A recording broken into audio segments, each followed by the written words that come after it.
Wikileaks Julian Assange drops nuke on Hillary Clinton. This is it. Hold on to your hats. There's a good possibility that Hillary Clinton will once again run for president. Wikileaks founder Julian Assange stated that Hillary is positioning herself to run in 2020. The only place she's going to be running to is a prison cell. On Twitter, Assange linked a video flashback about Clinton refusing to concede to Obama in 2008, suggesting that there was a possibility of an assassination like Robert Kennedy's. Julian Assange's tweet: Hillary Clinton is clearly trying to position herself to run in 2020.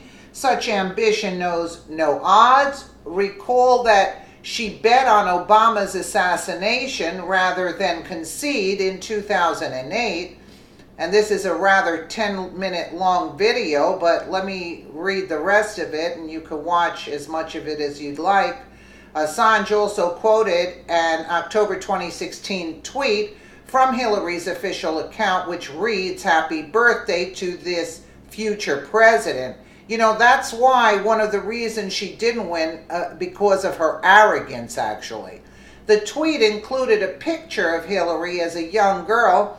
Hillary has stated that after 2 failed attempts, she will not run for president again. Many mainstream media journalists have been quick to point out it could still happen.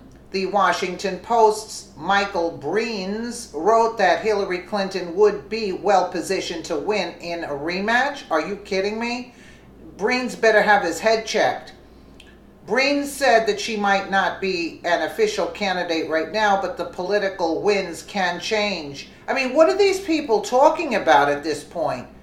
You know, the Uranium One deal came out. Everything's coming out against her. What are these people talking about?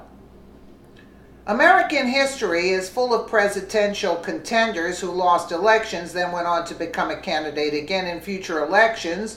Breen's added Clinton can win the presidency in 2020 thanks to a combination of demographic and electoral shifts among voters and uncertainty about their futures. Oh, they've been drinking the Kool-Aid, all right.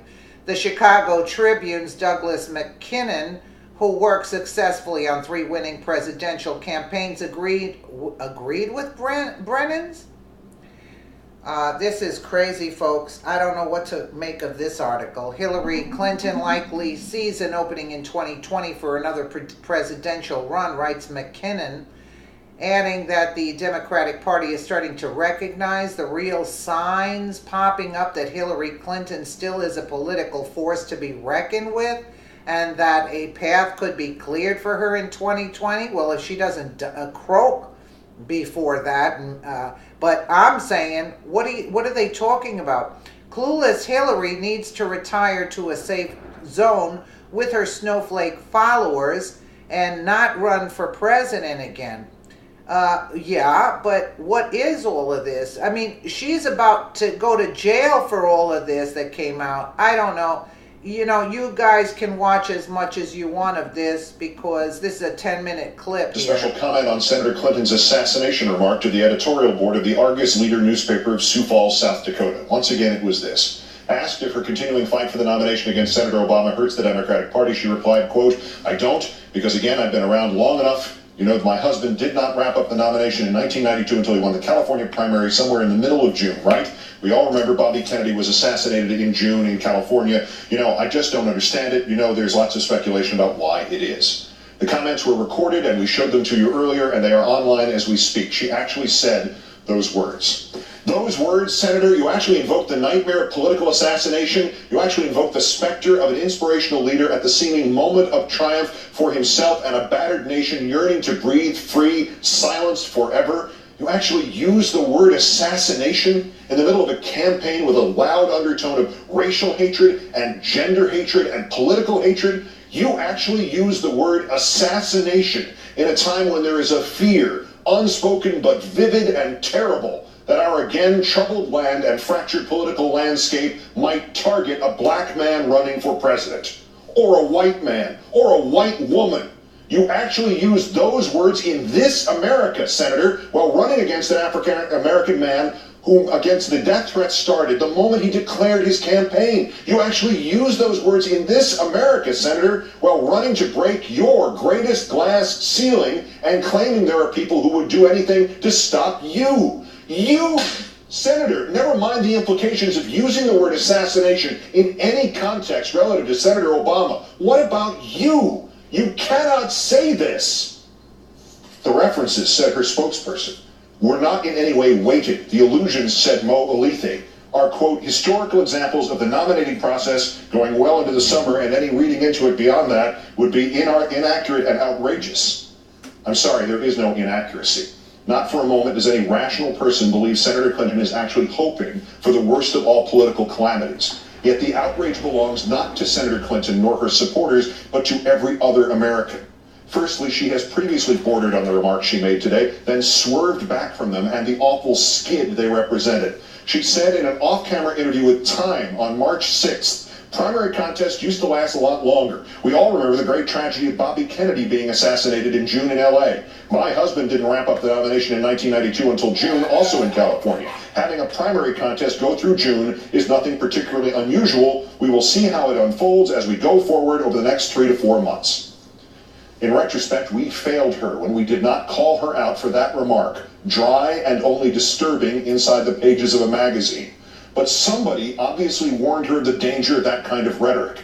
After the Indiana primary on May 7th, she told supporters at a Washington hotel, sometimes you gotta calm people down a little bit, but if you look at successful presidential campaigns, my husband did not get the nomination until June of 1992. I remember tragically when Senator Kennedy won California near the end of that process. And at Shepherdstown, West Virginia, on the same day, she again avoided the word assassination. You know, I remember very well what happened in the California primary in 1968. As you know, Senator Kennedy won that primary. On March 6th, she had said assassinated. By May 7th, she had avoided it. Today, she went back into an awful well. There is no good time to recall the awful events of June 5th, 1968 in Los Angeles, of Senator Bobby Kennedy, happy and alive, perhaps for the first time since his own brother's death in Dallas in 1963, galvanized to try to lead this nation back from one of its darkest eras, only to fall victim to the same scourge that took that brother and Martin Luther King. There is no good time to recall this. But certainly to invoke it 2 weeks before the exact 40th anniversary of the assassination is an insensitive and heartless thing. And certainly to invoke it 3 days after the awful diagnosis and heartbreaking prognosis for Senator Ted Kennedy is just as insensitive and just as heartless. And both actions open a door wide into the soul of somebody who seeks the highest office in this country, and through that door shows something not merely troubling, but frightening. And politically inexplicable. What, Senator, do you suppose would happen if you withdrew from the campaign and Senator Obama formally became the presumptive nominee and then suddenly left the scene? It doesn't even have to be the dark curse upon the land you implied today, Senator, nor even an issue of health. He could simply change his mind. Or there could unfold that perfect storm scandal your people have often referenced, even predicted. Maybe you could get a better offer from some other and wiser country. What happens then, Senator? You are not allowed back into the race? Your delegates and your support vanish? The Democrats don't run anybody for president? What happens, of course, is what happened when the Democrats' vice presidential candidate in 1972, Senator Thomas Eagleton, had to withdraw from the ticket after it had been proved he had not been forthcoming about previous mental health treatments. George McGovern simply got another vice president. Senator, as late as the late summer of 1864, the Republicans were talking about having a second convention to withdraw Abraham Lincoln's renomination and choose somebody else, because until Sherman took Atlanta in September, it looked like Lincoln was going to lose the election to George McClellan. You could hypothetically suspend your campaign, Senator. There's plenty of time and plenty of historical precedent, Senator, in case you want to come back in if something bad should happen to Senator Obama. Nothing serious, mind you. It's just like you said today. We all remember Bobby Kennedy was assassinated in June in California. Since those awful words in Sioux Falls, and after the condescending and buck-passing statement from her spokesperson, Senator Clinton has made something akin to an apology, but without any evident recognition of the true trauma she has inflicted. I was discussing the Democratic primary history and in the course of that discussion mentioned the campaigns both my husband and Senator Kennedy waged in California in June in 1992 and 1968. She said at Brandon, South Dakota. I was referencing those to make the point that we have had nomination primary contests that go into June. That's a historic fact. The Kennedys have been much on my mind the last days because of Senator Kennedy. I regret that if my referencing that moment of trauma for our entire nation, particularly for the Kennedy family, was in any way offensive. I certainly had no intention of it whatsoever. My view is that we have to look to the past and to our leaders who have inspired us and give us a lot to live up to, and I'm honored to hold Senator Kennedy's seat in the United States Senate in the state of New York and have the highest regard for the entire Kennedy family. Thanks.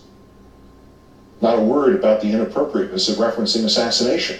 Not a word about the inappropriateness of implying, whether it was intended or not, that she was hanging around waiting for somebody to try something terrible. Not a word about Senator Obama. Not a word about Senator McCain. Not, I'm sorry. Not, I apologize. Not, I blew it. Not, please forgive me. God knows, Senator, in this campaign, the nation has had to forgive you early and often. And despite your now traditional position of the offended victim, this nation has forgiven you. We have forgiven you your insistence that there have been widespread calls for you to end your campaign when such calls, in fact, had been few. We have forgiven you your misspeaking about Martin Luther King's relative importance to the civil rights movement. We have forgiven you your misspeaking about your under-fire landing in Bosnia. We have forgiven you insisting Michigan's vote would not count and then claiming those who would not count it were undemocratic. We have forgiven you pledging to not campaign in Florida and thus disenfranchise voters there, and then claiming those who stuck to those rules were as wrong as those who defended slavery or denied women the vote. We have forgiven you the photos of Osama bin Laden in an anti-Obama ad. We have forgiven you the fawning over the fairness of Fox News while they were still calling you a murderer. We have forgiven you accepting Richard Mellon Scaife's endorsement and then laughing as you described his deathbed conversion. We have forgiven you the quoting the editorial or the electoral predictions of boss Karl Rove. We have forgiven you the 3 a.m. phone call commercial. We have forgiven you President Clinton's disparaging comparison of the Obama candidacy to Jesse Jackson's. We have forgiven you Geraldine Ferraro's national radio interview suggesting Obama would not still be in this race had he been a white man. We have forgiven you the dozen changing metrics and the endless self-contradictions of your insistence that your nomination is mathematically probable rather than a statistical impossibility. We have forgiven you your declaration that some primary states count and some really don't. We have forgiven you exploiting Jeremiah Wright in front of the editorial board of the lunatic fringe Pittsburgh Tribune Review. We have forgiven you exploiting William Ayers in front of the debate on ABC. We have forgiven you for your boasting of your support among working, hardworking Americans, white Americans. We have even forgiven you repeatedly praising Senator McCain at Senator Obama's expense and at your own expense and at the Democratic ticket's expense. But Senator, we cannot forgive you this. You know, my husband did not wrap up the nomination in 1992 until he won the California primary somewhere in the middle of June, right? We all remember Bobby Kennedy was assassinated in June in California. We cannot forgive you this, Senator, not because it is crass and low and unfeeling and brutal. This is unforgivable because this nation's deepest shame, its most enduring horror, its most terrifying legacy is political assassination. Lincoln, Garfield, McKinley, Kennedy, Malcolm X, Martin Luther King, Robert Kennedy.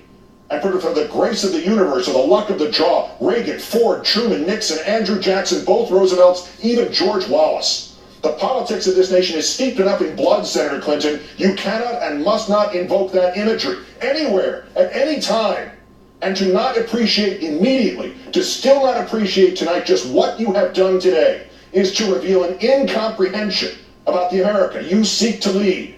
This, Senator, is too much because a senator, a politician, a person who can let hang in midair the prospect that she might just be sticking around in part just in case the other guy gets shot has no business being and no capacity to be the President of the United States. Good night and good luck. Actually, now I get it. Now I get Julian Assange's tweet.